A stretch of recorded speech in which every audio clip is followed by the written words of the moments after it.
Hello दोस्तों, आप सभी का अपने YouTube चैनल पर हार्दिक स्वागत है। हम भारतीय नदियाँ पढ़ रहे थे। इन्हीं नदियों में आज आगे की क्लास में देखिएगा, उत्तर भारत की नदियाँ हमने पढ़ी। आज है दक्षिणी भारत की नदियाँ। कौन सी नदियाँ? दक्षिणी भारत की नदियाँ। भारत में आपको शुरुआत में बताया था, नदियों को दो भागों में बांटा गया है, उत्तर भारत की नदियाँ व दक्षिणी भारत की नदियाँ। आज दक्षिणी भारत की नदियां हैं। दक्षिणी भारत की नदियों में सबसे पहले बात करते हैं, एक नदी है नर्मदा। कौन सी नदी? नर्मदा नदी। अब नर्मदा नदी का क्या इतिहास रहा है, कहाँ से निकलती है, कहाँ पे समाप्त होती है? दक्षिणी भारत की नदियों में एक पवित्र नदियों में सम्मिलित होती है नर्मदा नदी। यदि हम इंडिया में देखें तो हमारे दक्षिणी भारत से नदियां निकलती हैं। इन दक्षिणी भारत की नदियों में एक महत्वपूर्ण नदियों में सम्मिलित है। कौन सी नदी? नर्मदा नदी। यहाँ देखते हैं दोस्तों, ऊपर गुजरात के तट पर ये कच्छ की खाड़ी। कौन सी खाड़ी है? कच्छ की खाड़ी।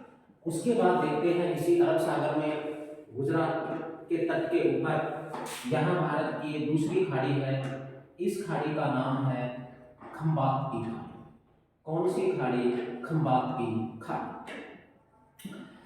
अब ये दक्षिणी भारत की नदियों में सबसे पहले नर्मदा नदी है।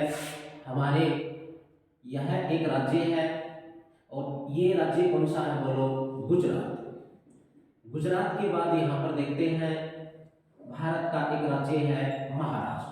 कौन सा राज्य? महाराष्ट्र। ये पश्चिमी तट पर अरब सागर के साथ लगे हुए तटीय राज्य हैं। ऊपर हम इस लोकेशन में देखते हैं तो यहाँ पर एक राज्य है, इस राज्य का नाम है एमपी, मध्य प्रदेश। मध्य प्रदेश ये भारत के 3 राज्य हैं। इन 3 राज्यों से दक्षिणी भारत की 2 नदियां निकलती हैं जो अरब सागर में जाकर विलीन होती हैं। इनमें से पहले है नर्मदा नदी। नर्मदा नदी का उद्गम स्थान यदि हम देखें तो यहाँ मध्य प्रदेश में अमरकंटक की पहाड़ियाँ, मध्य प्रदेश में विंध्याचल पर्वत की। कौन से पर्वत की? विंध्याचल पर्वत की। मध्य प्रदेश में विंध्याचल पर्वत की अमरकंटक पहाड़ियों से। कौन सी पहाड़ियों से? अमरकंटक पहाड़ियों से। विंध्याचल पर्वत की सबसे ऊंची पर्वत चोटी भी है अमरकंटक।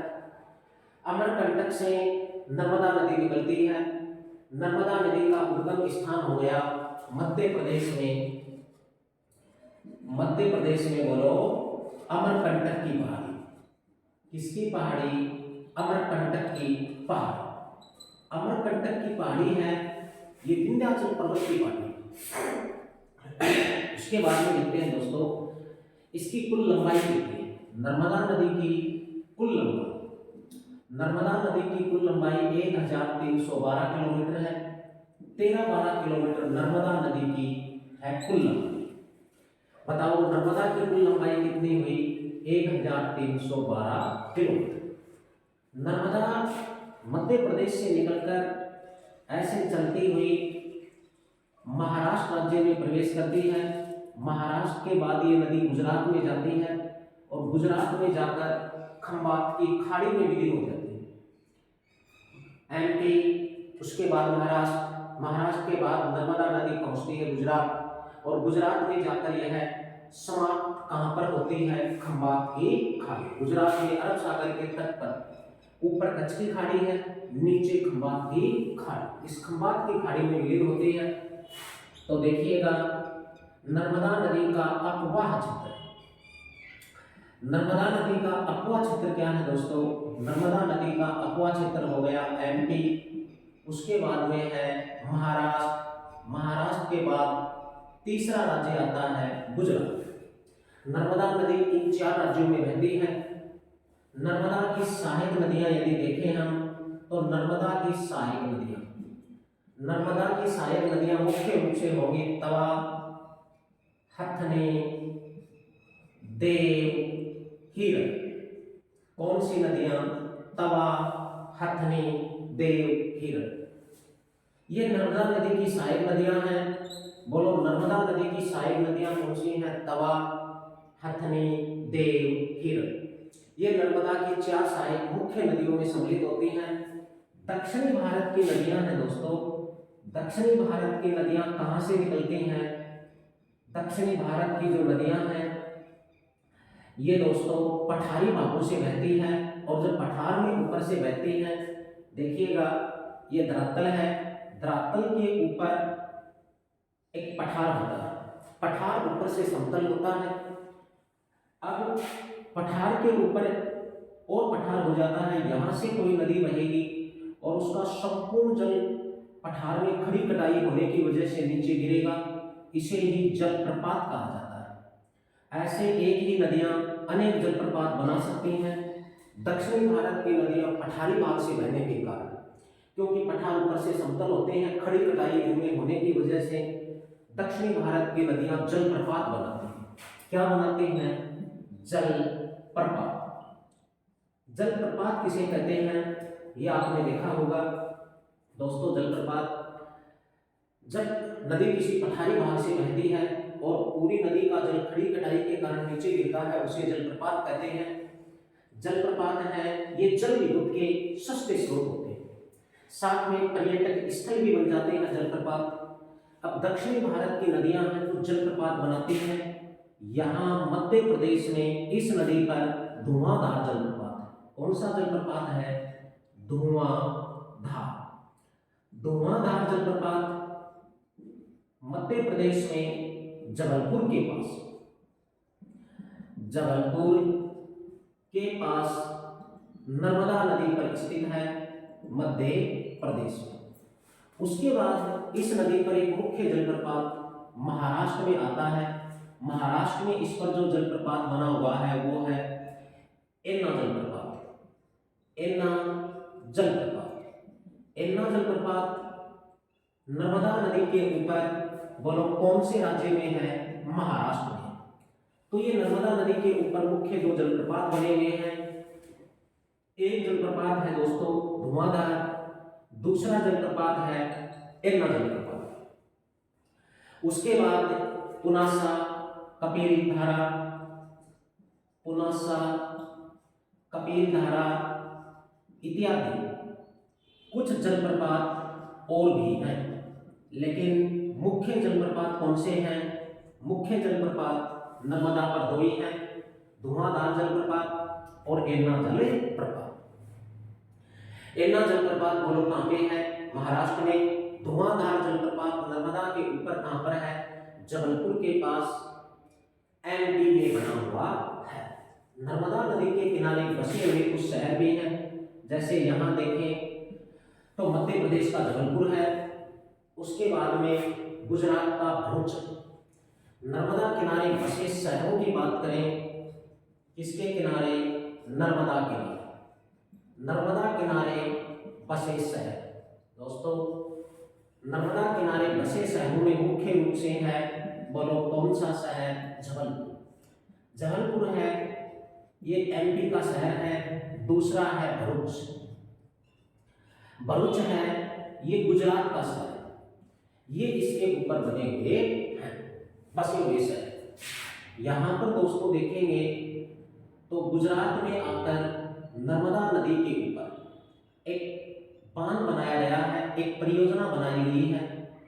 तो नर्मदा किनारे बना हुआ बांध जो है, परियोजना जो है वो है सरदार सरोवर परियोजना। कौन सी परियोजना?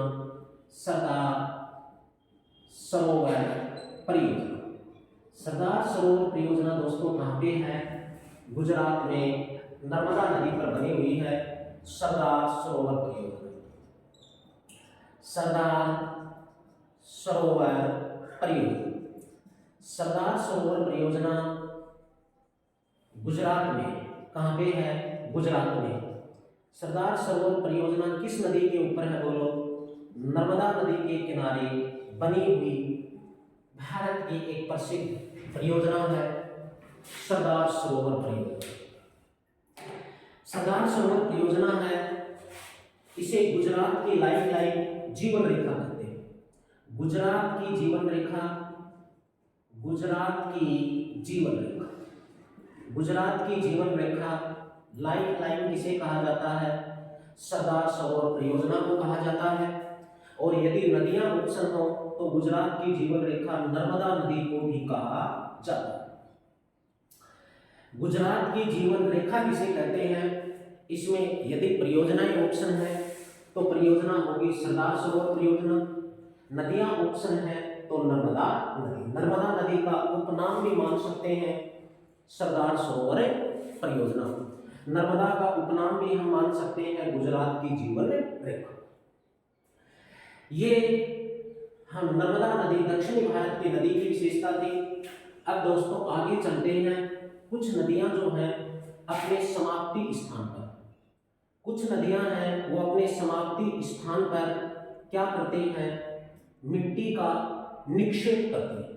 मिट्टी का निक्षेप करते हैं। निक्षेप का अर्थ है मिट्टी का जमाव करते हैं और एक अच्छे उपजाऊ डेल्टा का निर्माण कर देते हैं। लेकिन भारत की कुछ नदियां हैं जो अपने समाप्ति स्थान पर, अर्थात समाप्ति स्थान मुहाना कहलाता है। नदी का समाप्ति स्थान क्या कहलाता है? मुहाना। कुछ नदियां अपने मुहाने पर मिट्टी का निक्षेप जमाव कर देती हैं और एक उपजाऊ मैदान का निर्माण करते हैं जिसे डेल्टा कहते हैं, जैसे सुंदरवन का डेल्टा। लेकिन कुछ नदियां जो हैं वो अपने मुहाने पर जाकर, समाप्ति स्थान पर जाकर मिट्टी का अपरदन करती हैं। क्या करती हैं? मिट्टी का अपरदन कर देती हैं। अपरदन कर देती हैं। अपरदन करती हैं और अपरदन के द्वारा गहरी खाइयां समुद्र तट के ऊपर बन जाती हैं। उसे जवार नद मुख कहते हैं। क्या कहते हैं? जवार नद मुख। उसे जवार नद मुख कहते हैं। दोस्तों भारत की दो प्रसिद्ध नदियां हैं एग्जाम लाइन जो जवार नद मुख के लिए प्रसिद्ध है। जब नदी अपने समाप्ति स्थान, अपने मुहाने पर आकर मिट्टी का कटाव करके समुद्र में मिट्टी को डाल देती है, अपरदन कर देती है, उसमें गहरी खाइयां बन जाती हैं और फिर जवार का पानी इन खाइयों के अंदर प्रवेश करके अंदर स्थल तक जाता है, उसे जवार नद मुख कहते हैं। भारत की दो नदियां हैं जो जवार नद मुख के लिए प्रसिद्ध है। जवार नद मुख, जवार नद मुख के लिए दो नदियां प्रसिद्ध हैं। बोलो कौन सी हैं? एक नदी नर्मदा है, दूसरी है ताप्ती। ये दो नदियां हैं जो भारत में जवार नद मुख के लिए प्रसिद्ध है। लेकिन भारत का सबसे लंबा जवार नद, सबसे लंबा, भारत का सबसे लंबा जवार नद मुख, जवार नद मुख, भारत का सबसे लंबा जवार नद मुख नर्मदा नदी बनाती है गुजरात में भरूच के आगे, 27 किलोमीटर लंबा। गुजरात में भरूच के आगे नर्मदा नदी 27 किलोमीटर लंबा भारत का सबसे लंबा जवार नद मुख बनाती है। लेकिन नर्मदा के बाद जवार नद मुख के लिए बोलो दूसरी प्रसिद्ध नदी कौन सी है? ताप्ती नदी। ये दो नदियां भारत में जवार नद मुख के लिए प्रसिद्ध है। कौन कौन सी? नर्मदा व ताप्ती।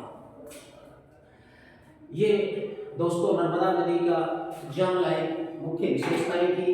सबसे पहले देखते हैं नर्मदा नदी का उद्गम स्थान मध्य प्रदेश में विंध्याचल पर्वत की अमरकंटक पहाड़ियों से। नर्मदा की कुल लंबाई 1312 किलोमीटर है। नर्मदा का अगवा क्षेत्र 3 राज्य हैं, एमपी, महाराष्ट्र, गुजरात। नर्मदा की सहायक नदियां बोलो कौन सी हैं? तवा, हथनी, देव, हिरण। नर्मदा किनारे बसे शहरों में जबलपुर एमपी का प्रसिद्ध, उसके बाद में भरूच गुजरात का।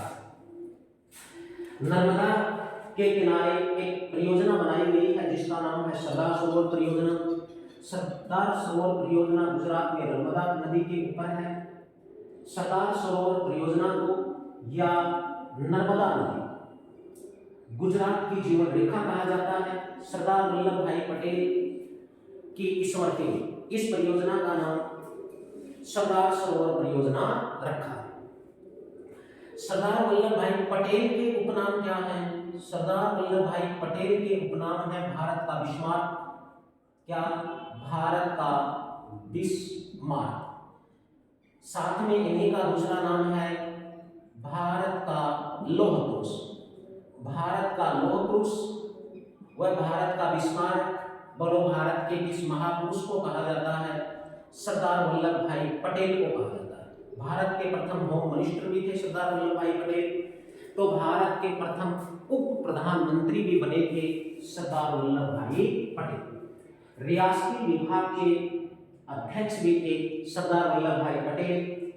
बारडोली आंदोलन में बारडोली की महिलाओं ने जो कर नहीं आंदोलन था उसमें वल्लभ भाई पटेल को सरदार की उपाधि प्रदान की गई।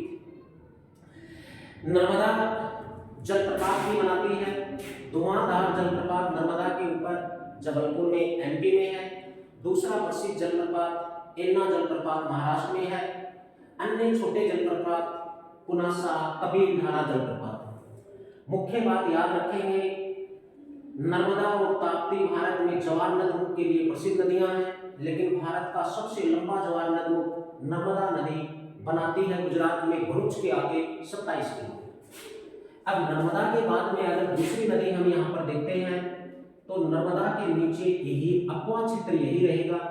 यहाँ पर से उद्गम स्थान होता है एक नदी का और उस नदी का नाम है ताप्ती। ताप्ती नदी मध्य प्रदेश में सतपुड़ा पर्वत श्रेणी की मुल्ताई की पहाड़ियों से निकलती है। कहाँ से निकलती है? मध्य प्रदेश में सतपुड़ा पर्वत की मुल्ताई पहाड़ियों से। यहाँ एमपी से निकलकर यह नदी महाराष्ट्र आती है। महाराष्ट्र में जाकर ताप्ती नदी गुजरात में प्रवेश करती है। गुजरात के बाद खंबात की खाड़ी में विलीन हो जाती है। नर्मदा और ताप्ती दोनों ही खंबात की खाड़ी की नदियां हैं। अक्वा क्षेत्र एक ही है, एमपी, महाराष्ट्र, गुजरात। यह एमपी में निकलती है नर्मदा नदी सतपुड़ा पर्वत श्रेणी की मुल्ताई की पहाड़ियों से। अक्वा क्षेत्र वही है, एमपी, बोलो महाराष्ट्र और गुजरात। कुल लंबाई 724 किलोमीटर है। पूर्णा, अनेक, बेगल इसकी सहायक नदियां हैं। ताप्ती के किनारे यहाँ गुजरात का शहर सूरत बसा हुआ है। ताप्ती नदी पर गुजरात में उकाई परियोजना बनाई गई है। उकाई परियोजना, ये ताप्ती नदी के कुछ मुख्य क्वेश्चन थे। अब हम इसी दक्षिणी भारत की अगली नदी, बोलो कौन सी नदी? ताप्ती नदी पढ़ते हैं। ताप्ती नदी की कुल लंबाई है, अक्वा क्षेत्र है, उद्गम स्थान है दोस्तों, वो हम देखते हैं। अब अगली नदी है, बोलो कौन सी नदी? ताप्ती नदी। ताप्ती नदी का सबसे पहले देखते हैं उद्गम स्थान। बोलो क्या है ताप्ती का उद्गम स्थान? ताप्ती नदी का उद्गम स्थान है दोस्तों मध्य प्रदेश में। कौन से प्रदेश में? मध्य प्रदेश में। सतपुड़ा पर्वत श्रेणी, सतपुड़ा पर्वत श्रेणी, सतपुड़ा पर्वत श्रेणी की मुल्ताई की पहाड़ियों से। कौन सी पहाड़ियों से? मुल्ताई की पहाड़ियों से उद्गम होता है किसका? ताप्ती का। अब देखते हैं ताप्ती की कुल लंबाई। दोस्तों ताप्ती नदी की कुल लंबाई 724 किलोमीटर। कितने किलोमीटर है? 724। ध्यान देना बात पर दोस्तों, कभी कभार क्या होता है एग्जाम में नदियों की तुलना लंबाई के आधार से पूछी जाती है कि लंबाई में समान नदियां कौन सी हैं। ध्यान देना एक बार, भारत में कुछ नदियां हैं जिनकी लगभग लंबाई समान है। लगभग देखते हैं हम तो आपके सामने है ताप्ती, आपने पढ़ी झेलम, उसके बाद में आपने पढ़ी रावी नदी, उससे पहले आपने पढ़ी थी बिहार का स्रोत कोसी नदी। किसका स्रोत? कोसी नदी। इन चारों की लंबाई इंडिया में लगभग समान है। ताप्ती 724 किलोमीटर, झेलम नदी 725 किलोमीटर, रावी नदी 724 किलोमीटर, कोसी नदी आपने पढ़ा 730 किलोमीटर। लगभग में ये चारों नदियां लंबाई में समान हैं। उसके बाद में देखते हैं दोस्तों, तो अगली नदियों की यदि इसमें बात की जाए तो ब्रह्मपुत्र, ब्रह्मपुत्र प्लस सिंधु, इन दोनों की लंबाई भी लगभग समान है। सिंधु की लंबाई कितना पढ़ा था आपने, 2900 किलोमीटर। ब्रह्मपुत्र की लंबाई थी 2880 किलोमीटर। इस प्रकार से ये लगभग समान लंबाई की नदियां हैं भारत में। ब्रह्मपुत्र सिंधु समान है, ताप्ती, झेलम, रावी, कोसी, ये भी चारों नदियां लगभग लंबाई में समान हैं। आगे देखते हैं दोस्तों, तो ताप्ती नदी का अपवा क्षेत्र क्या है। ताप्ती नदी का अपवा क्षेत्र देखते हैं तो जो नर्मदा का था वही ताप्ती का है। जैसे एमपी के बाद में बोलो कौन सा राज्य, महाराष्ट्र। महाराष्ट्र के बाद ये नदी कहाँ चली जाती है, बोलो गुजरात। अब इसके ऊपर बसा हुआ शहर कौन सा है, सूरत शहर कौन से राज्य का है, गुजरात। भारत में प्रथम अंग्रेज फैक्ट्री सूरत गुजरात में ही लगी थी। उसके बाद में देखते हैं बेटा, इसी में ये ताप्ती नदी के किनारे बसा हुआ शहर है, कौन सा शहर, बोलो सूरत। सूरत गुजरात में ताप्ती नदी के किनारे बसा हुआ शहर है। उसके बाद में ताप्ती पर एक परियोजना है और वो परियोजना कौन सी है, उकाई परियोजना। उकाई परियोजना गुजरात में ताप्ती नदी के किनारे स्थित है। ताप्ती नदी परियोजनाओं में दो ही विशेष बात याद रखें, राज्य और नदी। उसके बाद में ताप्ती नदी भी नर्मदा की तरह, किसकी तरह, नर्मदा की तरह जल प्रपात बनाती है, नर्मदा की तरह जवार नदमुख बनाती है, जवार नदमुख। तो जवार नदमुख के लिए प्रसिद्ध नदियां दो ही हैं, नर्मदा व ताप्ती। उसके बाद में देखते हैं दोस्तों, ताप्ती नदी में अगर हम आगे चलते हैं तो खंबात की खाड़ी में जाकर मिलेंगे। ताप्ती का समाप्ति स्थान क्या होगा, बोलो ताप्ती का समाप्ति स्थान वही होगा जो नर्मदा का। ताप्ती का समाप्ति स्थान है खंबात की खाड़ी। खंबात की खाड़ी कहाँ स्थित है, अरब सागर में स्थित है दोस्तों। अरब सागर हिंद महासागर का सागर है। अरब सागर में खंबात की खाड़ी में राज्य कौन सा होगा, गुजरात। तो ताप्ती व नर्मदा का समाप्ति स्थान गुजरात में है, अरब सागर में है, खंबात की खाड़ी में। उसके बाद देखते हैं बेटा, भारत की एक नदियों में आती है जो राजस्थान में से निकलती है, गुजरात। उसके बाद गुजरात आती है, गुजरात में आकर यह नदी इसी खंबात की खाड़ी में विलीन होती है और इस नदी का नाम बोलो क्या है, साबरमती। साबरमती नदी में तीन ही क्वेश्चन आपके लिए ज्यादा जरूरी मोस्ट हैं। वो तीन क्वेश्चन एग्जाम की दृष्टि से देखें तो साबरमती के किनारे बसे हुए शहर, साबरमती नदी के किनारे बसा हुआ शहर है गांधीनगर और दूसरा अहमदाबाद। ये दोनों ही गुजरात के शहर हैं जो साबरमती नदी के किनारे स्थित हैं। गुजरात की राजधानी गांधीनगर और अहमदाबाद। इसी अहमदाबाद में साबरमती नदी के किनारे बना हुआ है साबरमती आश्रम। साबरमती आश्रम बोलो कहाँ पे है, गुजरात में है, अहमदाबाद में है, साबरमती नदी के किनारे है।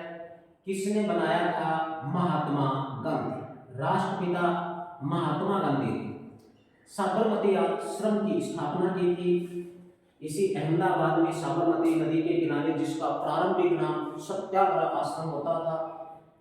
बताया जाता है यह कभी दधीची ऋषि का आश्रम हुआ करता था।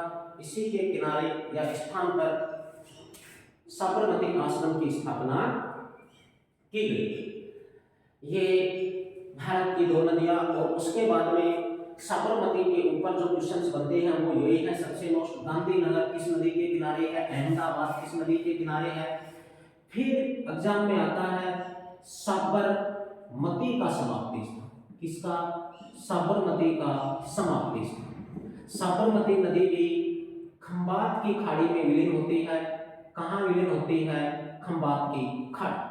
खंबात की खाड़ी में जाकर साबरमती नदी विलीन हो जाती है। भारत की 3 मुख्य नदियां हैं, नर्मदा, ताप्ती और साबरमती, जो खंबात की खाड़ी में विलीन होती हैं। उसके ऊपर जो कच्छ की खाड़ी है, इसमें जाती है लूनी नदी। कच्छ की खाड़ी में कौन सी नदी विलीन होती है? लूनी नदी। लूनी नदी पश्चिमी राजस्थान की सबसे लंबी नदी है। अजमेर के नाग पहाड़ से निकलती है, बाड़मेर बालोतरा तक आते आते इसका जल खारा हो जाता है। लूनी नदी में मोस्ट बात यही है नेशनल जीके में कि समाप्ति स्थान क्या है, और वो लूनी नदी का समाप्ति स्थान है कच्छ की खाड़ी। कौन सी खाड़ी? कच्छ की खाड़ी। कच्छ की खाड़ी गुजरात में ही है, और कच्छ की खाड़ी में ही बना हुआ है कौन सा बंदरगाह? कांडला बंदरगाह। कांडला बंदरगाह का नया नाम क्या हो गया? कांडला बंदरगाह का नया नाम, कांडला बंदरगाह का नया नाम पंडित दीनदयाल उपाध्याय। क्या नाम है? पंडित दीनदयाल उपाध्याय। ओके दोस्तों, हमने इस क्लास में भारत की 2 नदियां पढ़ी, दक्षिणी भारत की नर्मदा और ताप्ती। ओके।